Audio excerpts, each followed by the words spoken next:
The rumble of the train tracks echoed through the valley like a solitary pulse, a cadence of comings and goings that only underscored the profound quiet of Colton McGraw's existence. Word of the Orphan train's impending arrival had moved through the little town of Havenwood like an unexpected breeze, kicking up dust and long-buried aspirations. In a community where every life story was public domain, Colton's was a narrative spoken in hushed tones, a man of quiet integrity, left on his own after his cherished wife passed away, his heart and home resonating with a silent, childless void that no amount of community service could ever hope to fill. He was an infertile widower, a circumstance that felt like a quiet mark of inadequacy in a world that often measured a man by his legacy. He wasn't actively seeking a child. He convinced himself he was at the station merely to assist, to hand out blankets and warm broth to the supervisors overseeing the children. He was sure that gazing into the expectant faces of these children would only sharpen the painful edges of his own sorrow. Colton understood that some things in life could not be fixed, only borne. So he positioned himself near the platform on a crisp Tuesday morning as the entire town looked on, a silent spectator at this pageant of human longing. The train signified a new beginning, a possibility for a different life, and it had attracted potential parents from all around, people who believed they could patch up a fractured life with a single choice. And that was exactly how the day began to unfold. They arrived in groups. First came the well-intentioned townsfolk, those who felt they knew children because they had children of their own. After them were the farmers, pragmatic men seeking another set of hands, who evaluated the boys with a keen eye for strength and endurance. Last were the affluent couples from the city, their expectations evident in their fine attire and their disappointment in their careful questions. Every family who approached the line of orphans was certain they held the solution. Some offered candies, as if affection could be purchased. Others came with stern inquiries and rules, convinced that discipline was the cornerstone of a new existence. A few made grand promises of playthings and bright futures, hoping to win a child's loyalty. But the children possessed their own notions of loyalty. The first child chosen was a boy with lively eyes, selected by a severe-looking woman who promptly started correcting his posture. The next, a girl with neatly braided hair, was hurried away before she could even wave goodbye to her friends. The third, fourth, and fifth children quickly discovered that hope and dread could wear the same expression, and that a new start could sometimes feel like a final end.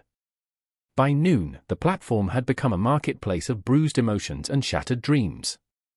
Still, more people came. The news had traveled beyond Havenwood, attracting individuals from adjacent counties, all drawn by the idea of family like moths to a light that might either warm them or scorch them. Colton witnessed it all from his position by the broth kettle, his arms crossed, his face as inscrutable as weathered granite. Some people muttered that he was heartless, just standing by as these children were presented like chattel. Others suggested he was tormenting himself, that being near children would never fill the emptiness in his home. But Colton knew a truth they did not. He knew his wife had desired a family above all else. Once, the day before the sickness claimed her, she had squeezed his hand and gazed out at their empty lawn. "This house has a memory, Colton," she had said in a whisper. "It's waiting for the right kind of laughter, for someone who gets what it means to be a family." Now, 3 years on, he was still waiting, though for what, he had mostly forgotten. The 15th child was a timid boy in patched pants, whose stammer intensified under interrogation. He was rejected by 3 different families, each refusal eroding his delicate self-worth. The 20th was a pair of sisters who clung to one another, unwilling to be parted, and were therefore judged too much of a challenge. By the time the final prospective parents had made their selections and gone, leaving a small group of children behind like unclaimed baggage, the whole town was abuzz. Some called it a tragedy. Others declared that those left behind were simply not destined for a good life. A few wise old-timers mused that perhaps, just perhaps, the right families had not yet appeared. But Colton just kept ladling broth, because he had seen what was possible. He had watched his wife's love animate every corner of their home, and he knew that sort of connection could not be coerced, or bought, or forced into being. It had to be earned. It had to be genuine. And somewhere out there, he believed, was a soul who would understand. Miles away, in a crowded, noisy train car that reeked of coal dust and anxiety, two boys named Leo and Finn gazed out a smudged window at the passing scenery. They had overheard the tales circulating among the other orphans, stories of a new life out west, and of the families who selected children like produce from a bin, tossing aside any that were not flawless. Leo and Finn had been alone for so long that their trust was reserved for each other. They were twins, identical reflections of dark hair and grave, observant eyes, functioning as a single entity against a world that had sought to divide them. It was an unspoken agreement that preserved them, and it was well suited to two boys who had discovered that adults could inflict wounds you never anticipated. Yet something about the upcoming stop in Havenwood felt distinct. Not the prospect of a new family, they had abandoned that hope long ago. Not the allure of a better life, they had learned such assurances were fleeting. It was something else entirely, something that whispered to them in the quiet intervals between the rattling of the wheels, when their guard was down and a sliver of longing could penetrate like a sunbeam through a crevice. Perhaps it was the way the matron had described the town, not as a point of arrival, but as an opportunity to be seized. Or maybe it was simply that Leo and Finn had been on the run for so long they had forgotten how it felt to be still. They had been different boys once, before illness had taken their mother. Before they understood that sometimes the only path to survival was to cease wanting anything beyond each other's company. But children were different. They didn't conceal their need for comfort or their fear of being alone. A child would state precisely what they needed, and if you were wise enough to pay attention, you might learn something valuable. The train's whistle shrieked, a mournful cry that mirrored their own hearts. Finn gripped his brother's hand, and they made a pact that would alter their future. When they reached Havenwood, they would remain together, no matter the cost. Not for a new family, not for a warm bed, but because sometimes you must hold fast to the one thing you have left, even if holding on shatters you. The twins suspected they had been fractured for a long time anyway. And perhaps, just perhaps, it was time to see if the fragments could still fit together. The train decelerated, clattering to a halt like an exhausted animal. Through the window, two lonely boys observed a quiet town and dreamed of absolutely nothing, unaware they had come to the place that would shape the remainder of their lives. The morning atmosphere was chilly and bit like a harsh reprimand. Leo and Finn were guided onto the platform with the few remaining children, their hands clutched together as their minds grappled with a fear that expanded like looming shadows. They formed a neat row, two small figures in matching threadbare coats, a silent monument to a bond forged by surviving a world that had tried to tear them apart. The trip to Havenwood had carried them through a landscape that shifted with every passing mile, but the terrain of cautious faces remained perpetually the same. By midday, the sun had chased away the morning's chill, and the boys could survey the town laid out before them, a place that might serve up more disappointment or, possibly, a moment of tranquility. But it was the silence that struck them first, a silence unlike the clamor of orphanages and rattling trains. It was a quiet imbued with unspoken inquiries and watchful eyes. Colton's broth pot was almost empty. He was on the verge of packing his things when he spotted them, two small boys standing aside from the handful of children being interviewed by the station master. They were the typical collection of lonely souls one might find on any orphan train. A girl too old to be thought of as cute, a boy with a limp, and these two, the twins, who held onto each other with a silent desperation that declared they were a single unit, not to be separated. They occupied the center of the platform like a tiny, vulnerable island. Their coats were identical, their dark hair looked as if cut from the same bowl, and they observed the world with eyes that contained the same profound, ancient sadness he recognized in his own reflection. When they moved, they did so with a synchronized wariness, a ballet of mutual defense. These were not just children, Colton perceived. This was something more like a single spirit that happened to inhabit two bodies and four small shoes. One of the boys, the one on the right, nudged his brother. They exchanged whispers, a quiet conference of shared looks and subtle nods. Then, summoning a courage that seemed to require all their collective will, they started walking toward him. The crowd had dwindled to a few inquisitive onlookers, but their gazes felt like a physical pressure. The boys appeared not to notice. Their attention was fixed solely on Colton, on the man who had not accosted them with questions or promises, but who had simply been there, providing warmth with no strings attached. They halted a few feet away. For a second, They just stood there, and Colton had the sense of being appraised, weighed, and evaluated not for what he could offer, but for who he was. He looked beyond their worn-out clothes to the frightened, empty children they were trying so desperately to conceal. "Are you my daddy?" one of them asked, his voice a small, clear note in the abrupt silence of the platform. The question lingered in the air, straightforward and heart-wrenching. It was a reasonable question, and Colton found himself contemplating it with a gravity that unsettled him to his very core. What made him a father? He wasn't patient. He wasn't selfless. He had no experience, no particular skills that distinguished him from any other man who had dreamed of a child. But maybe that was the point.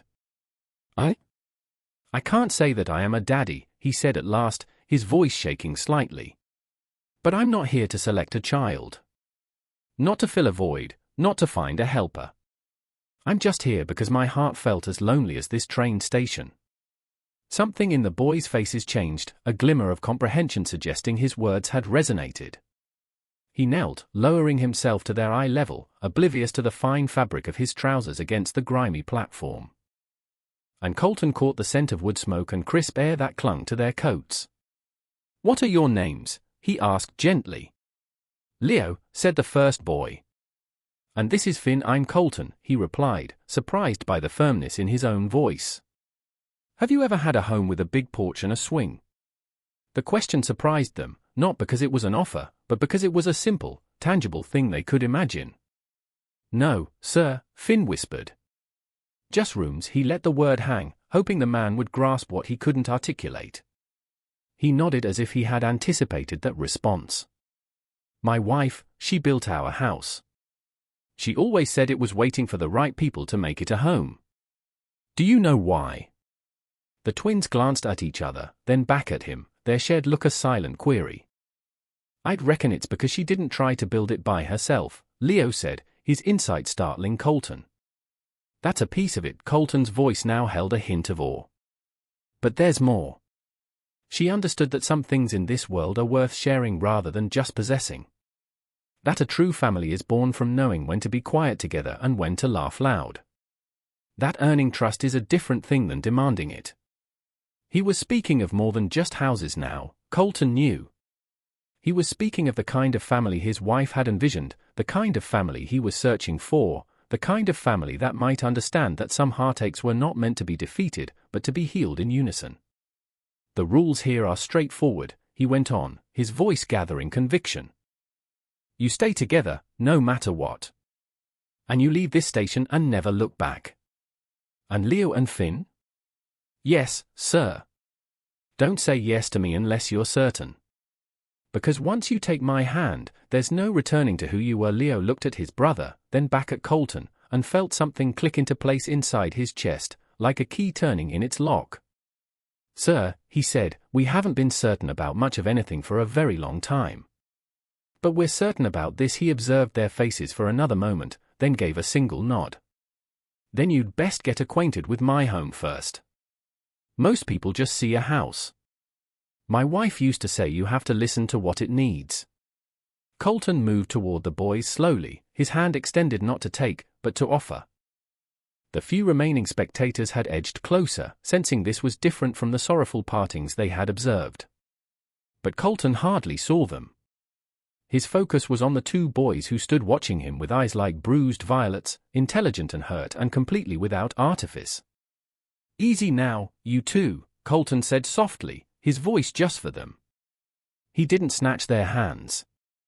Instead, he knelt before them and simply waited, allowing them to take his measure just as he was taking theirs. They drew near with the wary curiosity of small animals who had been taught to expect the worst from the world, but had not entirely surrendered hope of discovering something better.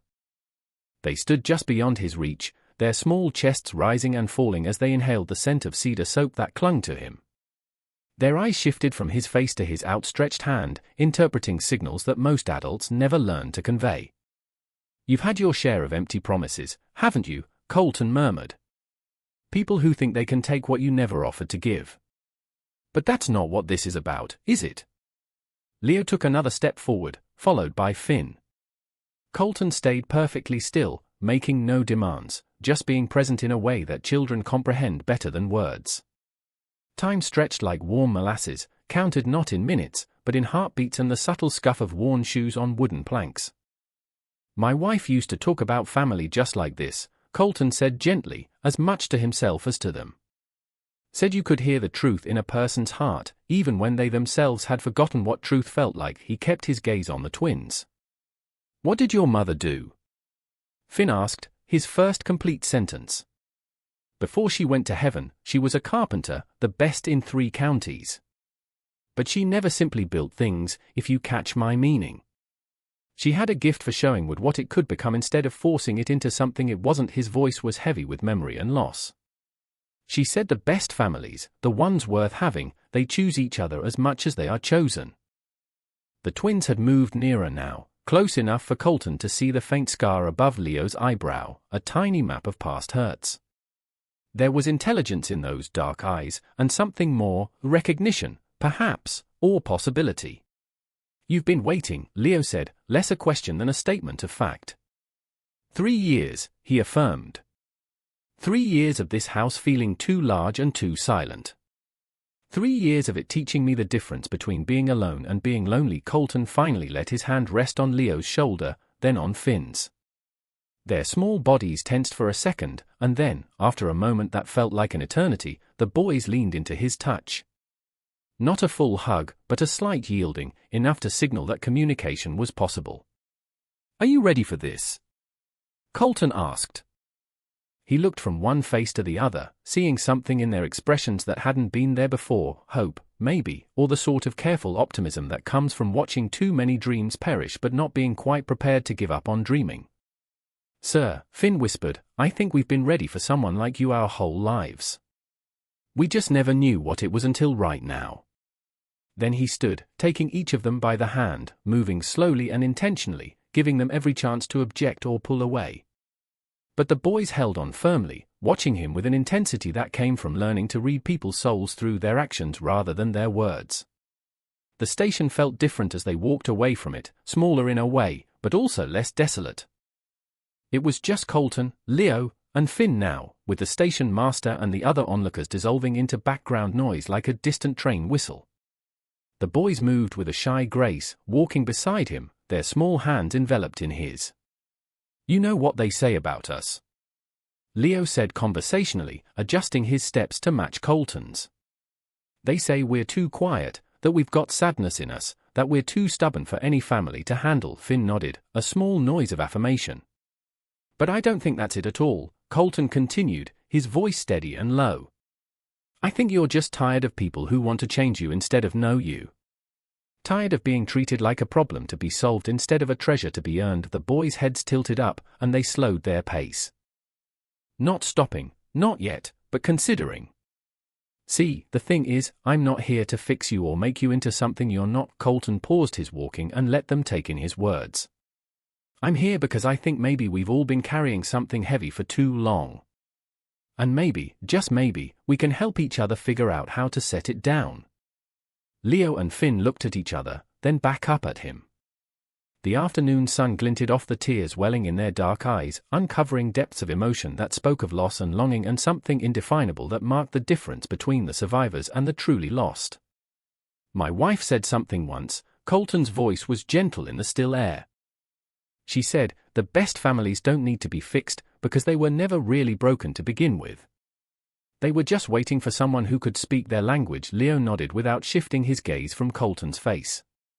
The twins had stopped walking now and stood before him, heads held high, every line of their small bodies conveying attention and possibility.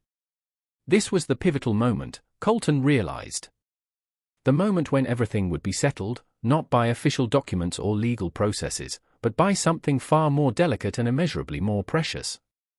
Trust. You want to know the truth? Colton said, his voice barely a whisper, yet it seemed to carry all the weight of his solitary years. I'm scared. Not of you, but of what happens if this doesn't work. Because I've been empty for so long, I'd forgotten what it felt like to want something real. And you? You're about as real as anything gets. Leo took a step forward. Then Finn. Their movement was deliberate, thoughtful, the choice of two souls who had assessed all the facts and arrived at a conclusion that astounded even them. "That's it," Colton breathed. "That's the way. No hurry, no force, just three souls figuring out if they can find some common ground in a world that's forgotten how to be gentle." The twins finally reached him, pressing against his legs, close enough that Colton could feel the warmth of them. For a long moment, they simply stood there, man and boys, each taking the measure of the other in ways that had nothing to do with need or duty or pity.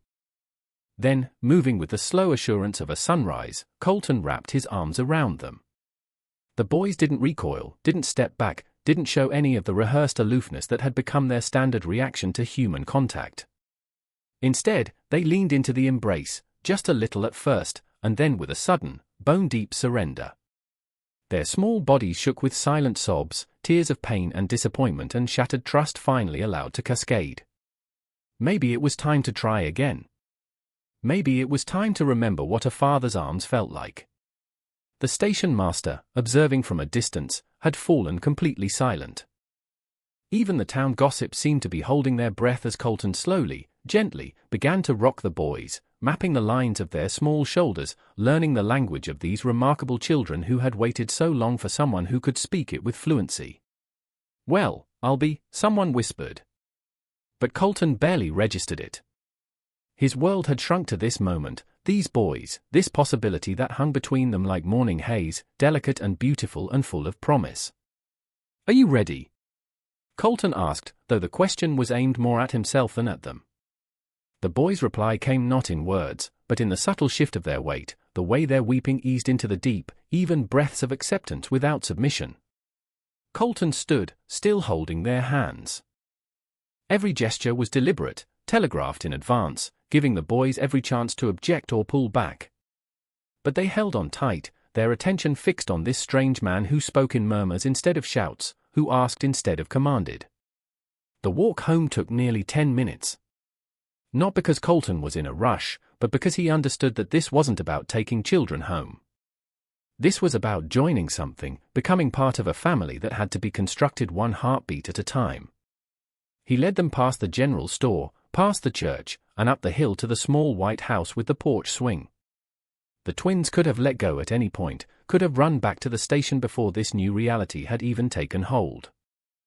Instead, they waited with the patience of those who had finally found what they had been searching for. When Colton's key turned in the lock, the world seemed to hold its breath. The boys stood motionless on the porch for a heartbeat. 2. 3. Then, with a movement so fluid it felt like floating, Leo took a single step across the threshold. "Sweet Mother of God," the station master breathed from down the street, but his voice seemed to originate from another world entirely. Colton's universe had contracted to the space within these four walls, to the rhythm of small feet on wooden floors, to the sensation of captured hope learning to be free. They explored at first, just a slow tour of the house, all three finding their equilibrium together. The house's silence was unlike anything the boys had ever known. It wasn't the vacant silence of an institution or the strained silence of a packed room. This was something organic, flowing, like being cradled by the quiet itself. "How long has it been?" Leo asked, his voice strained with something that could have been wonder or fear or both. Colton glanced around the familiar rooms, trying to measure the passage of his own lonely time, but realized it was irrelevant. Years or days, he was lost in this moment. In the feeling of partnership with these brave, magnificent children, so utterly devoid of pretense. The boys moved through the house with increasing confidence, their bond with it deepening with each new discovery. Then Finn made a choice. Without warning, without any of the initial hesitation that usually preceded a child testing a boundary, he ran into the living room. Not a destructive, chaotic run, but something smoother, more deliberate. Colton felt the shift in the atmosphere, the change from quiet reflection to something approaching elation. And instead of scolding, he embraced it. "That's it," he whispered, his voice lost in the sudden echo of laughter. "Show me what you can do." The boys' response was immediate and stunning. They chased each other around the furniture in a game of tag that was like watching a storm cloud burst, each eruption of laughter filling the space with the sound of something created for happiness. The silent rooms flashed past them in a blur of floral wallpaper and polished wood, and Colton caught glimpses of their faces, mouths open in astonishment. But none of that was important. What was important was the conversation unfolding between his heart and theirs. The unspoken communication that flowed between them like sunshine through a clean pane of glass. When Colton laughed, they laughed harder. When he sat on the floor, they piled into his lap, their small bodies responding by relaxing, reaching for comfort and safety with the joy of those finally permitted to be who they were meant to be. They were no longer a widower and two orphans. They were something new, something that had never existed before this moment and might never have existed at all. They were partnership made real, trust given shape, the answer to a question that none of them had known how to articulate until they found each other. The minutes stretched and flowed like warm honey. Colton lost all track of time, aware only of the rhythm of their breathing, the feeling of their small bodies in sync with his own, the way their eyes remained fixed on his face in an expression of pure, uncomplicated joy. This wasn't about charity or duty, pity or obligation. This was about three souls recognizing something familiar in each other and choosing to move forward as one. It's been 3 years, Colton's voice cut through the sound of their quiet breathing, but he might as well have been talking to himself. He heard his own words without grasping their meaning, too lost in the dialogue he was having with these boys to recall that this had begun as a day of quiet observation. But the boys remembered. They began to settle down, not from fatigue or reluctance, but with the deliberate self-control of those who knew the difference between joy and chaos. They brought their game to a close with the same fluid grace that had defined their arrival, finally coming to rest on the rug in the center of the living room where they had started. The silence that ensued was profound. Colton could hear his own heartbeat, could feel the boys breathing gradually steadying beside him, could sense the weight of a dozen family portraits watching from the mantelpiece. But none of that felt real. What was real was the warmth of the children beside him, the trust that had been offered and accepted, the knowledge that something fundamental had shifted in all of them. Colton finally whispered, and the words seemed to shatter whatever spell had held the moment suspended outside of time. He sat up slowly, his body aching, not from discomfort, but from the after-effects of experiencing something sublime. Finn turned his head to watch him, and for a moment their eyes met in a look that contained volumes of unspoken understanding. 3 years, Colton said, his voice carrying distinctly through the quiet house. You were on that train for 3 years. No, sir. Leo looked at him in confusion, still too dazed by what had just transpired to fully absorb his words. We were in the homes for 3 years. The train was just a week. The offer was just for today. You were supposed to go back. He cut himself off, getting up from the floor. You weren't chosen. You could have been sent back to the city if I hadn't stepped in. He approached the boys with the easy familiarity of a bond forged in an instant, running his hand over Leo's hair in a gesture that was part congratulations, part relief, part something deeper that he couldn't quite name. The boy leaned into his touch, a sound of contentment that Colton had never heard before. She remembers, Leo said softly, pointing to a photograph on the mantel. Your wife. She looks like she tells good stories. Colton watched the interaction between the boy and the photograph, seeing in it echoes of the partnership he had just embarked upon. There was history here, layers of meaning that ran deeper than any simple transaction or act of charity. Colton wasn't just taking in 2 orphans. He was searching for something specific, something that had been lost and might never be recovered. Your mother, Finn said quietly. Did she have a family like this? Colton's smile was soft and sad and beautiful all at once. She wanted a family exactly like this, like she was born for it, like this house was born to hold it. He looked at the boys with eyes that held depths they were only beginning to comprehend. I haven't felt anything like this since the day she died. The sun was setting now, the spectacle concluded, the impossible made routine by the simple fact of its achievement. But Colton hardly noticed the diminishing light. His attention was fixed on the boys. On the way they looked at him with something that could have been recognition or gratitude, or the first stirrings of something none of them was ready to name.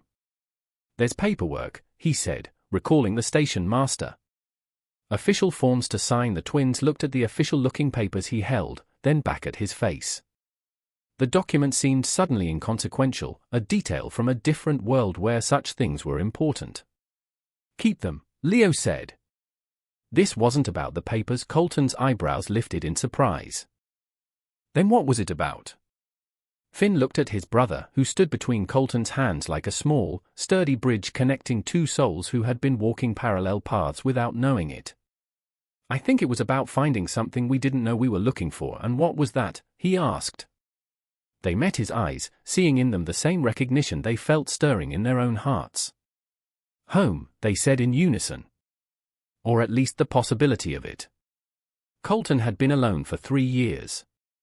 3 years of managing a household on his own, of making decisions that impacted only his own future. 3 years of well-meaning neighbors offering advice he didn't require, and pitying looks he didn't want. 3 years of demonstrating to himself and everyone else that he could survive. But surviving was not the same as living, and watching Leo and Finn explore his wife's house had reminded him of the difference. Do you have somewhere you need to be? He asked, the question casual, but laden with possibility. The boys looked around the house, taking in the well-dusted furniture, the carefully tended plants, the sense of order and purpose that bespoke someone who understood what it meant to build something enduring.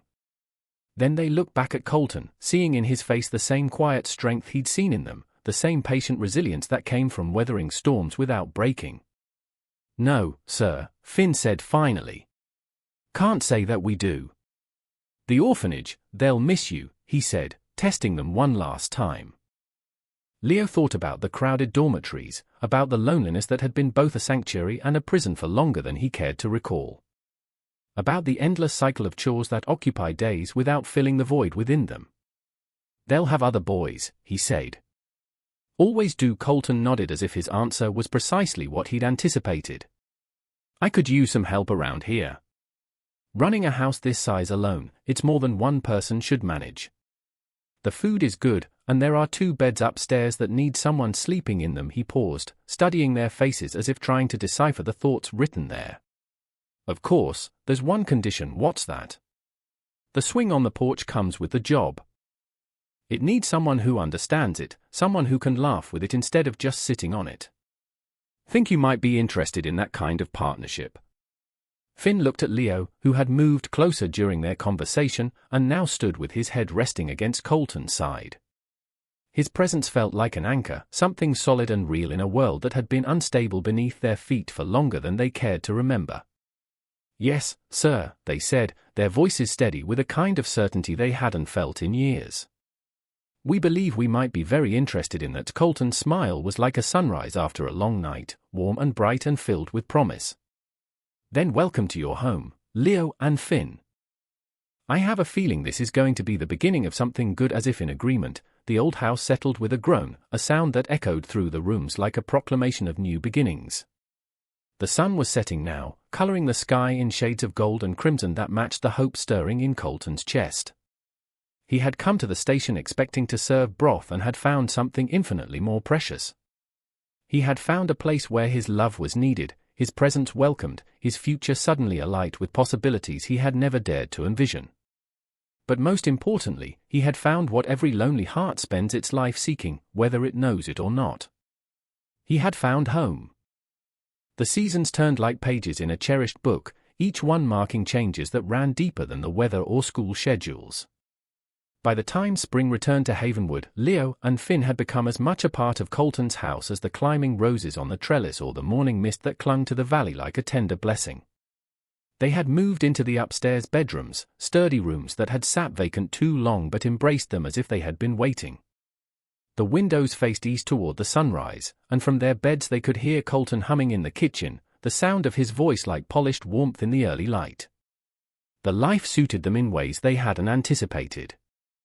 Not just the familiar cadence of home life, the chores and homework and bedtime stories that filled their days with meaning, but the family that had flourished between them, that had altered everything. Colton had become more than a guardian, more than a caregiver. He had become a translator of their quiet sorrows, guiding them across the terrain of their past with an understanding that springs from shared experience and mutual respect. Colton had watched this family take shape with the quiet contentment of someone who had planted seeds in fertile ground and seen them grow beyond his most fervent hopes. He had also watched the boys themselves transform, seen the haunted expression leave their eyes, witnessed the gradual resurgence of something that might have been joy if it hadn't been buried so deep for so long. But it was the moments between the routines that spoke most eloquently about what was growing between them. The shared mugs of hot cocoa on the porch when the evening dishes were done. The conversations that began with school and friends and ended up touching on dreams and losses and the careful hope that maybe, just maybe, the future could be different from the past. "You know," Colton said one evening as they sat watching the sun paint the western sky in hues of copper and gold, "I never thanked you properly." The boys looked at him over the rims of their mugs, perplexed. "For what?" "For proving my wife right," he smiled, the expression soft and genuine. "For 3 years, I insisted that this house wasn't empty, just quiet, that it was waiting for the right people, someone who could see past its stillness to what it really was. Most folks thought I was deluding myself, holding onto something that couldn't be held. And now they see what I always knew was possible." He paused, his gaze drifting toward the yard where a ball and 2 jackets lay on the grass. "Sometimes the most worthwhile things in life are the ones you have to wait for." There was something in his voice, a gravity behind the words that suggested he wasn't talking only about houses. Leo felt his heart flutter, recognizing the moment for what it was, the careful opening of a door that had been locked for too long. "Colton," he said quietly, setting down his mug and turning to face him fully, "we need you to know something." He met his eyes, steady and patient, giving him the space to find the words he'd been carrying inside him like a secret too precious to bear alone. "We came here thinking we were just 2 boys looking for a roof over our heads. But what we found—" He paused, searching for words adequate to the magnitude of what he felt. "What we found was a place where we could remember who we used to be before Mama got sick, before all the running and hiding and trying to outrun the ghosts that followed us." Colton reached across the space between their chairs and took their hands in his touch warm and steady and utterly without hesitation. "You found yourselves," he said simply. "Same as I found myself when you showed me what being a father could look like instead of just a dream. We found more than that." Finn's voice was rough with emotion he'd kept locked away for years. "We found you." The hug that followed was as inevitable as sunrise, as gentle as spring rain, and full of the promise that some things lost could be found again, that some broken places could heal stronger than they'd ever been before. When they finally broke apart, the stars had begun to appear overhead. "You're our daddy," Finn said, the words coming from somewhere deeper than thought or planning. "I know it's not official on paper, but in here," he pointed to his heart, "you are." The Colton silenced them both with another hug, this one fierce and joyful and full of the certainty that comes from recognizing something you've been waiting for without knowing its name. "Yes," he whispered against their hair. "Yes, my boys. Yes to all of it." The adoption was finalized 6 months later on an October morning when the maple trees had turned gold and the air carried the crisp promise of winter. It was a simple proceeding held in the county courthouse with the station master as a witness and a judge who had heard their story and smiled through the entire occasion. Colton wore a blue shirt, his best one, that brought out the color that had returned to his eyes. The boys had bought new shirts for the occasion, their hair was neatly combed, and they stood so tall their feet barely touched the floor. But it was the moment they left the courthouse that was most memorable. As Colton and his sons walked out into the sunlight, a family in the eyes of the law as well as the heart, Finn turned to him, his face serious. "Daddy," he said, "I think we need to go to the station." Years later, they would still go, not as observers, but as helpers. Colton, the man who had once ladled broth with a broken heart, now stood with his 2 tall sons, offering blankets and sandwiches and, most importantly, a story of hope to the children who arrived on the train. They built a reputation for kindness that spread far beyond Havenwood. But perhaps the greatest testament to what they had built together came 5 years after their adoption, when a young girl with frightened eyes got off the train, clutching a worn doll and carrying the weight of visible desperation on her small shoulders. "Name's Lily," she told the matron, her voice a whisper. "I heard tell you folks here might have a place for someone who's better at being quiet than being chosen." Colton and his sons exchanged a look that carried 5 years of shared understanding, remembering 2 other lost children who had arrived in their lives carrying their own ghosts and searching for something they couldn't name. "Well, Lily," Colton said with a smile that held all the warmth of hard-won wisdom, "I think we might just have exactly what you're looking for." And as the sun set over Havenwood that evening, painting the sky in familiar shades of gold and crimson, Colton stood on the platform with his family beside him and watched a new story beginning. Somewhere in the town, a porch swing swayed in the evening breeze, seeming to say that some challenges weren't meant to break a person, but to remake them, and that sometimes the most beautiful things in life came to those who were brave enough to prove themselves worthy of them. In a world full of lonely souls, Colton and his boys had learned a different truth, one written in the language of trust and partnership and a love that endured. Sometimes it wasn't about being the strongest or the prettiest or the most wanted. Sometimes it was simply about being real.